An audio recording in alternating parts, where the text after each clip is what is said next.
Ana Lu Perdigão, né? Que é graduanda de Museologia também da Unirio.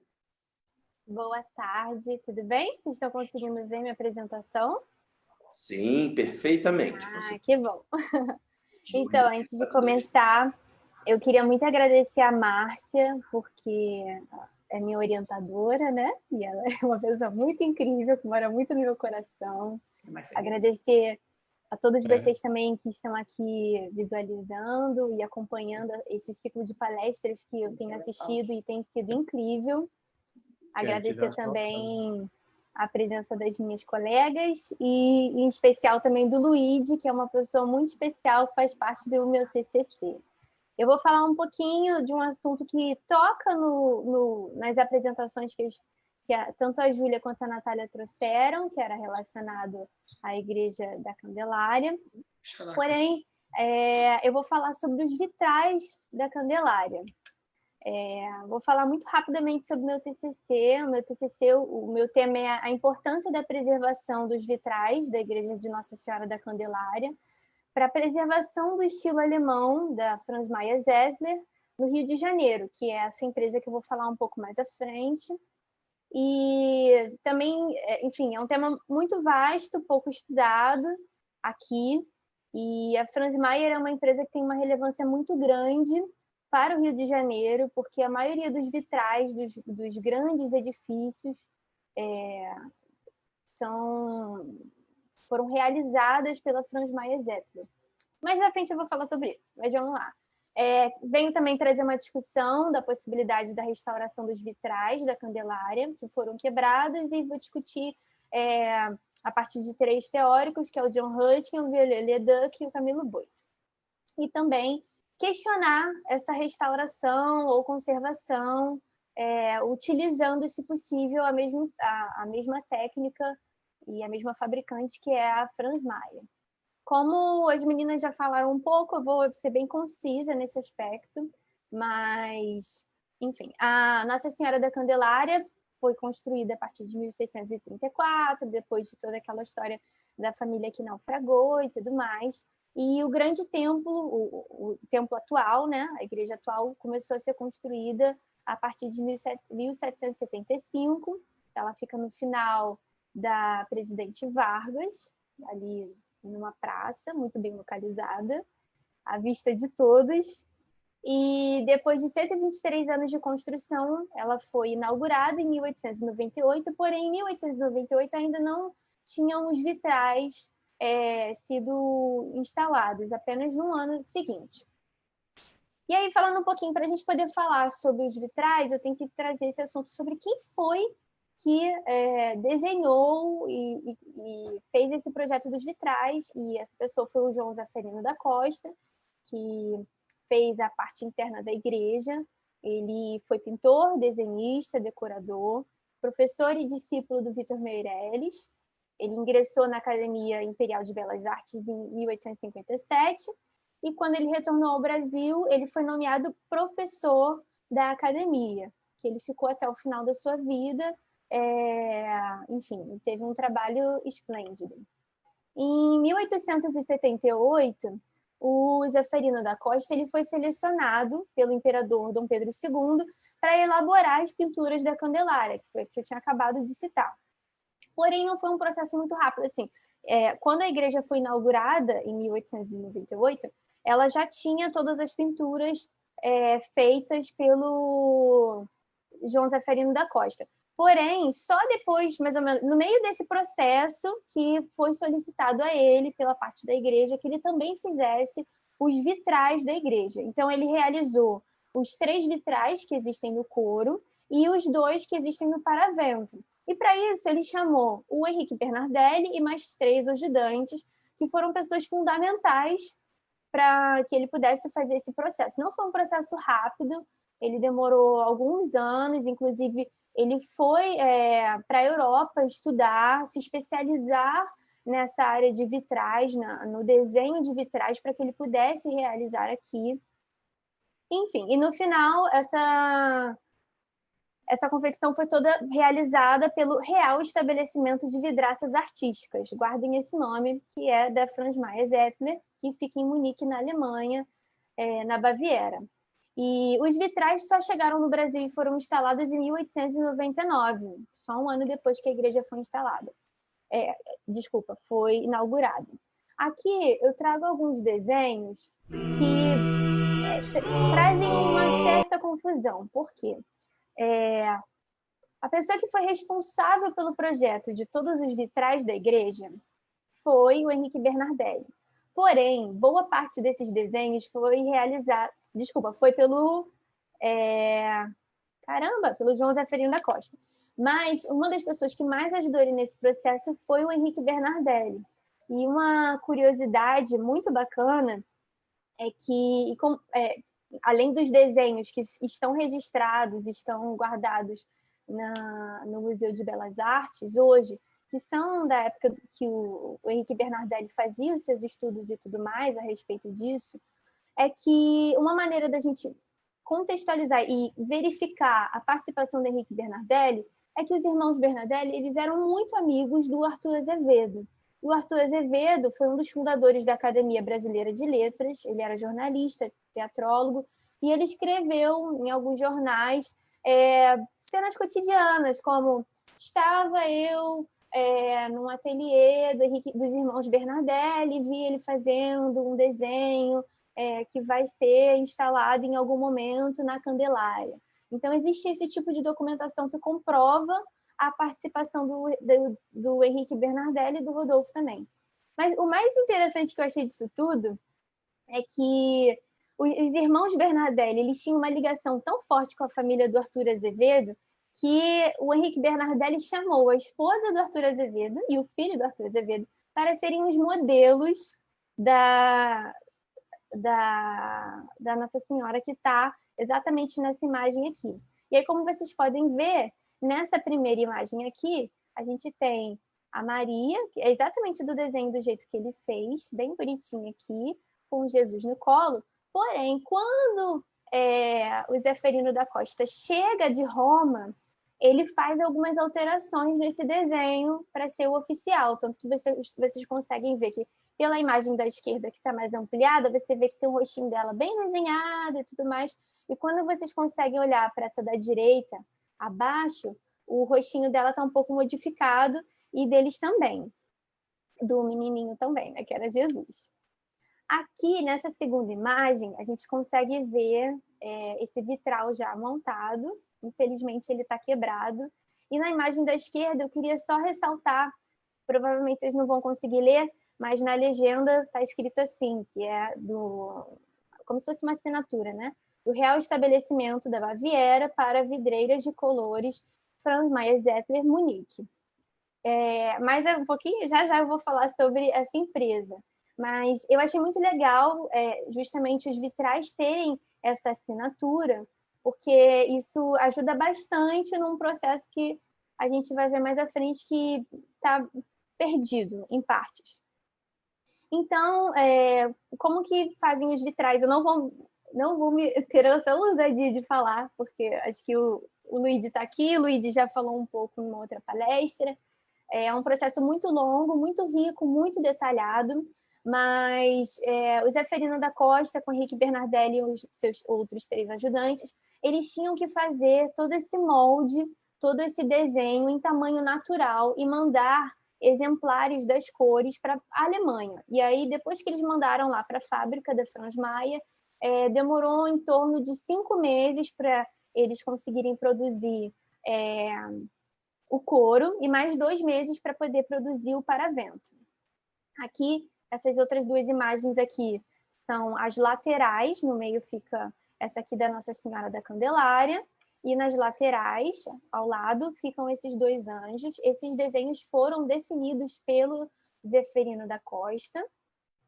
Aqui a gente tem uma foto do paravento, que tem São Pedro e São Paulo, e nessa imagem da direita a gente também vê a mesma assinatura da Franz Mayer Zettler, que é de Munique.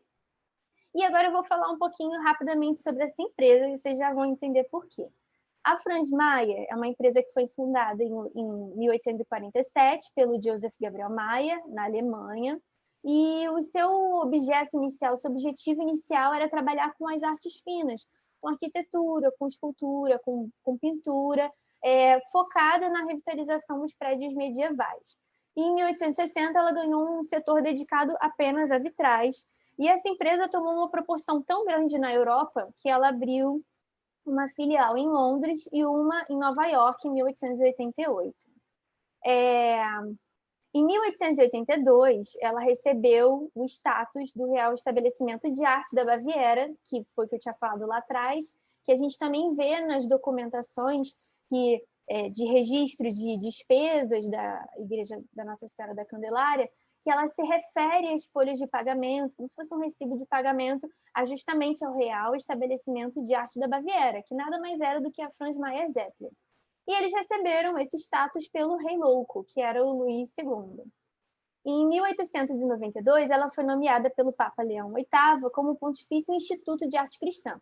Eu fiz questão de botar essa informação aqui, porque fazendo um link com o que a Júlia estava apresentando, a gente, na época que eu estava discutindo com a Márcia Valéria, enfim, as minhas pesquisas, ela me trouxe a informação de que o Thomas Drindel, ele era um dos representantes do Instituto de Arte Cristã. Então, além de ser tudo aquilo, de ser restaurador, de ser pintor, de ser tudo aquilo que a Júlia citou, ele ainda foi representante aqui no Brasil dessa grande companhia que, enfim, é internacional e que perdura até hoje.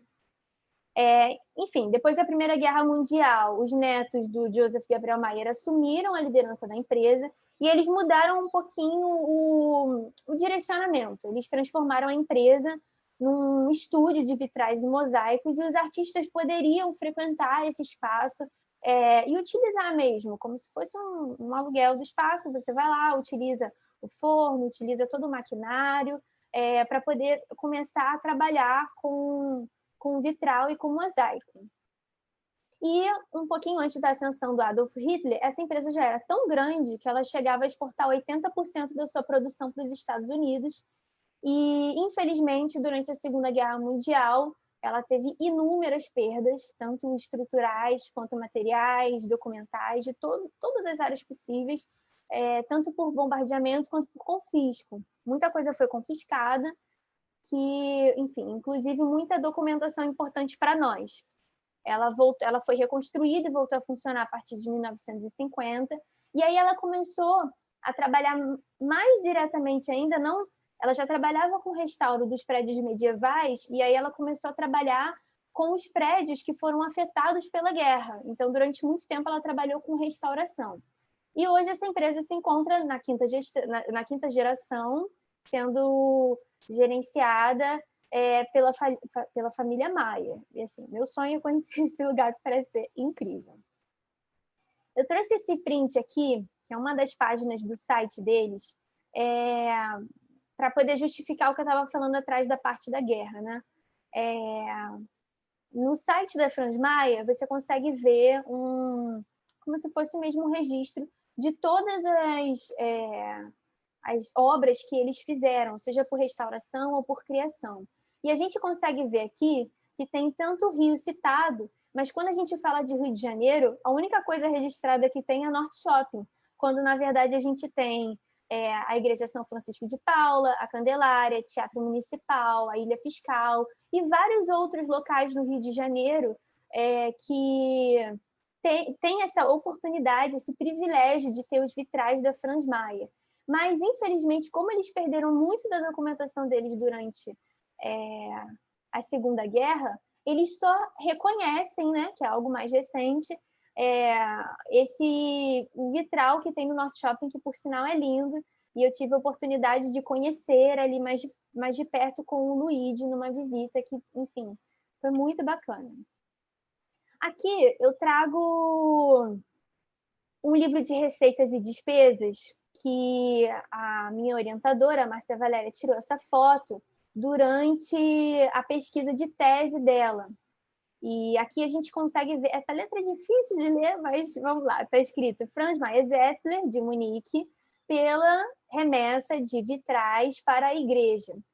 Não existe só esse documento, existem outros documentos também que falam sobre a questão da Franz Mayer ter prestado serviço para a Candelária. o que é muito importante, porque existe algo documentado da nossa parte para lá, mas que, infelizmente, não existe de lá para cá. Esse texto que eu escrevi aqui embaixo, esse trechinho, até porque a maior parte da minha pesquisa foi baseado no trabalho do Arnaldo Machado, ele fala que o preço total da encomenda foi de 14.155 francos ouro, sendo 12.680 do preço dos 3 vitrais do couro e 1.475 do paravento. Eu ainda tentei pesquisar na internet quanto que seria o referente a isso, mas eu não achei nenhum site que me desse essa conversão, porque eu queria muito ter uma noção, mas pelas conversas que eu tive com o Luigi, eu tive a oportunidade de entrevistar o Luigi no meu TCC, a gente sabe que esse material é muito caro, ainda mais, enfim, pela fragilidade, pela maneira que é feita, pela técnica que é preservada há tantos anos. Então, é um material muito caro para vir para cá. E numa das coisas que estava escrita no livro do Arnaldo Machado, que inclusive está no contrato da igreja com a Franz Mayer, é que eles se prontificavam de que se houvesse alguma quebra dos vidros durante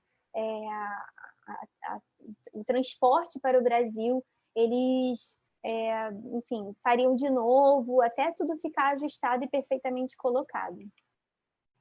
Aí, enfim, vou começar a falar um pouquinho agora do acidente dos vitrais. Eu acho que essa imagem é muito boa, é uma imagem que eu tirei do site do Globo, de uma reportagem que ele justamente fala, é uma reportagem, acho que, se eu não me engano, do ano passado, mas que ele justamente fala sobre como a igreja, enfim, se encontra hoje em relação aos vitrais, como eles estão fragilizados e tudo mais. E essa imagem é legal porque, como ela está bem escura, dá para você ver com bastante detalhe como estão os vitrais, né? Infelizmente, eles estão bem quebrados. Eu consegui achar no jornal Globo também, eu fui ampliando aqui, esse aqui enfim, a página inteira, esse aqui é um recorte que eu fiz, e essa aqui é a imagem mais próxima, mas o nome da matéria, a recuperação da Candelária, vai demorar. E essa matéria, ela foi feita em 1994. E ela já cita aqui, vou ler muito rapidamente com vocês, diz assim: em fevereiro de 91, pichadores conseguiram chegar à cúpula da Igreja da Candelária, a 50 metros de altura, e rabiscaram portas históricas, florões, janelas, rosáceas e outros ornamentos do templo. A partir daí, foi criado o Projeto Candelária, que se encarregaria de iniciar de imediato a recuperação da igreja. E aí entra a questão agora dessa notícia, que era fresquinha. Passados mais de 3 anos dessa questão dos pichadores, nada se fez ainda de concreto, e a cada dia a Candelária está mais abandonada. Os garranchos pretos, brancos, azuis e vermelhos dos pichadores já atingiram todas as paredes da mais tradicional igreja carioca. A maior parte das vidraças, com desenhos jateados, já foi destruída por pedradas. Há um mês, o alvo foi o principal vitral da igreja, que representa Nossa Senhora da Candelária, do século XIX. 3 menores de rua, que brigavam dentro da igreja, foram expulsos pelo administrador Raul Andreoli, protestaram apedrejando vitral e janelas. Nessa imagem aqui, a gente consegue ver uns círculos, que é justamente, se eu voltar, tenta gravar aí onde estão os círculos. Se a gente volta, é justamente onde tem alguns quebradinhos no vitral. Mas eu trouxe essa informação também porque muita gente acha que os vitrais da Candelária foram quebrados durante a chacina, e na verdade não. A chacina ocorreu no dia 23 de julho de 1993, e um ano depois, praticamente, que aconteceu esse acidente com os vitrais. Enfim, também foram envolvidas crianças, mas não foram as mesmas do outro acidente. E aí eu trago aqui um pouco da discussão que eu trouxe no meu TCC, que é justamente isso, sobre a gente tem vitrais quebrados e a gente tem uma empresa que perdura até hoje e é referência, se a gente deve ou não restaurar. E segundo John Ruskin, a visão do John Ruskin, que é um dos teóricos que eu uso, a restauração significa a mais total destruição de um edifício que um edifício pode sofrer. Uma destruição acompanhada pela falsa descrição da coisa destruída. Não nos deixemos enganar nessa importante questão. É impossível, tão impossível quanto ressuscitar os mortos, restaurar qualquer coisa que já tenha sido grandiosa ou bela em arquitetura. E ele continua dizendo: cuide bem dos seus monumentos e não precisará restaurá-los. E nós não temos qualquer direito de tocá-los. Eles não são nossos, eles pertencem em parte àqueles que o construíram e em partes a todas as gerações da humanidade que nos sucederão. John Ruskin tinha uma visão muito conservadora, né, em relação à restauração, e eu tenho certeza que se ele visse hoje o vitral da Candelária, ele seria completamente contra a restauração, por acreditar que até mesmo as pedradas, os vidros quebrados ali, os vitrais que estão quebrados, fazem parte da história e que a gente não deveria restaurar, mas deveria deixar como ele está. Outra visão que eu também trouxe é do Viollet-le-Duc, que até a Júlia citou, que ele fala o seguinte: ele não se contenta unicamente em fazer uma reconstituição hipotética do estado de origem, mas procura fazer uma reconstituição daquilo que teria sido feito se, quando da construção, detivessem todos os conhecimentos e experiências da sua própria época, ou seja, uma reformulação ideal de um dado projeto. É inútil dizer que a escolha dos materiais influi em grande parte nos trabalhos de restauração. Muitos edifícios somente estão ameaçados de ruir pela fragilidade ou qualidade medíocre dos materiais empregados. Toda pedra a ser retirada deve, pois, ser substituída por uma pedra de qualidade superior. Então, o que eu entendi disso? Que se o Viollet-le-Duc pudesse hoje, se a gente fosse empregar uma restauração em cima do Viollet-le-Duc, ele talvez não... Por exemplo, vamos supor que a Franz Mayer não fosse uma empresa bacana, de excelente qualidade. Talvez ele procuraria fazer em outra melhor, completamente mudando e alterando a realidade do vitral apenas para que pudesse perdurar mais. Ele pensa na preservação, mas ele também pensa numa restauração, muito como a Júlia estava falando, muito com o seu próprio estilo, né? Implementando aquilo que ele acha que é certo. E a última visão que eu trago, que eu acho que é um meio termo, já que John Ruskin e Viollet-le-Duc são opostos, é do Camilo Boito, que conclui que, primeiro, é necessário fazer o impossível, é necessário fazer milagres para conservar no monumento seu velho aspecto artístico e pitoresco. E, segundo, é necessário que os completamentos, se indispensáveis, e as adições, se não podem ser evitadas, demonstrem não ser obras antigas, mas obras de hoje. Então, eu penso que hoje, se a gente fosse ter que fazer alguma restauração com os vitrais da Candelária, o mais interessante seria fazer algo na linha do Camilo Boito, justamente porque ele não anula o que foi feito, mas ele também deixa claro que aquilo é um restauro. Bem, minhas considerações finais é que a gente tem ciência, como vocês viram mesmo no jornal, o jornal desde 1991 os vitrais já estavam sendo afetados, ou seja, já é algo que desde 1921 a Igreja da Candelária já vem sofrendo com isso e eles estão cientes disso. Então, ano que vem fazem 30 anos que ocorre essa discussão sobre a conservação e restauração e até o presente momento, até onde eu sei, nada foi definido sobre a restauração, mas eu sinceramente acredito que isso vai acontecer em algum momento. A questão é que, como vocês viram lá atrás, já era muito caro fazer um vitral. E hoje continua sendo, ainda mais pela proporção que a Franz Mayer tomou, que continua sendo uma empresa referência para o mundo. E o meu objetivo aqui é contribuir para o estudo do estilo alemão, que é um estilo muito pertinente e que não cabe apenas a Candelária, mas outros edifícios no Rio de Janeiro que também não tem documentação hoje registrada devido às perdas que a Franz Mayer sofreu na guerra. Enfim, muito obrigada pela atenção de vocês.